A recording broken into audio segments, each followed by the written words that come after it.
Dans le reste de l'actualité, sachez que la gendarmerie nationale a mis fin au parcours de 20 membres de 3 différents gangs de coupeurs de route. Ils sont impliqués dans des braquages survenus à Boaké, à Boisseau, Toumaudi, Vavois, mais aussi à Daloa. Les hommes du général Alexandre Apalo-Touré ont saisi 8 armes de guerre et 166 munitions dissimulées, tenez-vous bien, dans des sacs de bananes. Les précisions de Thiemé Dangé et Fulgence Kissiedou. Daloa, état-major de la 2e Légion de gendarmerie, dont les locaux, des équipages d'unités opérationnelles du corps d'élite, de retour de mission de lutte contre les coupeurs de route. À bord, 20 membres des 3 gangs, opérant dans différentes localités du pays. Nouveau théâtre San Pedro. Un coup déjoué par les gendarmes, à leur trousse depuis leur départ en 2 groupes, dont l'un parti de Toumaudi et l'autre de Vavois. On partait faire braquage à San Pedro. C'est à propos des gens, on nous a attrapés. C'est moi qui donne position. Moi, j'ai fait 4 fois. 4 fois, j'ai donné les radars seulement. Des Bédiela, des Vavois, des Tenefiro, sur la route de Sétif-là. Vavois, on a eu 300 000. Maintenant, à Tenefiro, on a eu 350 000.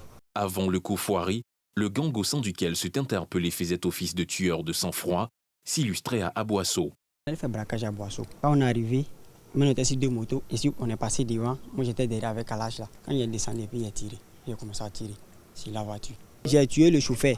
Ils ont pris l'argent et moi, ils ne m'ont rien donné. Dans le centre-ouest, notamment à Vavois, Bédiala, Daloa et Gonaté, d'autres attaques à main armée sont menées. Des acteurs passent aux aveux. À Vavois, où l'un des gangs se signale, un gendarme sans armes parti se chercher du pain en ville, perd la vie et sa moto emportée. Impliqué dans ce crime, l'un dément, l'autre l'enfonce. Avant qu'ils vont partir, moi, ils ne m'ont pas dit directement qu'ils s'en vont tuer gendarme.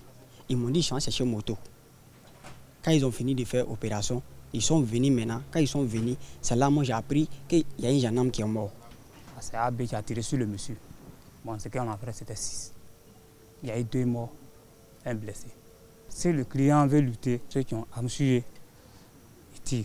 Moi, je ne cache pas. Où je suis arrivé, ça, je ne cache pas. Le coup de filet de la gendarmerie nationale touche également les fournisseurs en armes des gangs démantelés. 3 sont cueillis à Boaké, dont ce mis en cause, qui se met à table.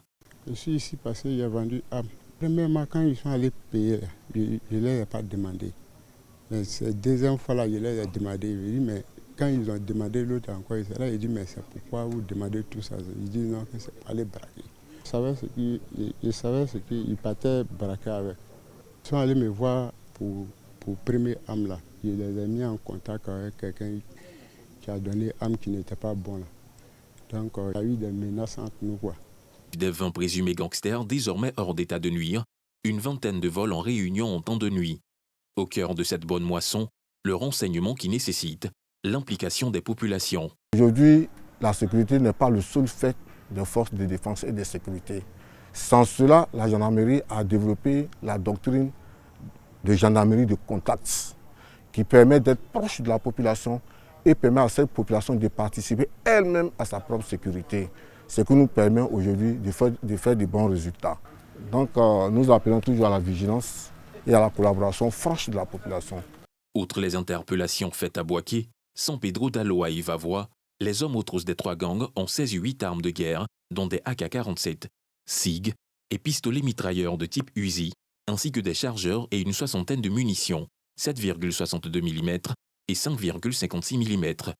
Ont été perpétrés avec ces armes 6 meurtres, dont celui d'un gendarme à Vavois.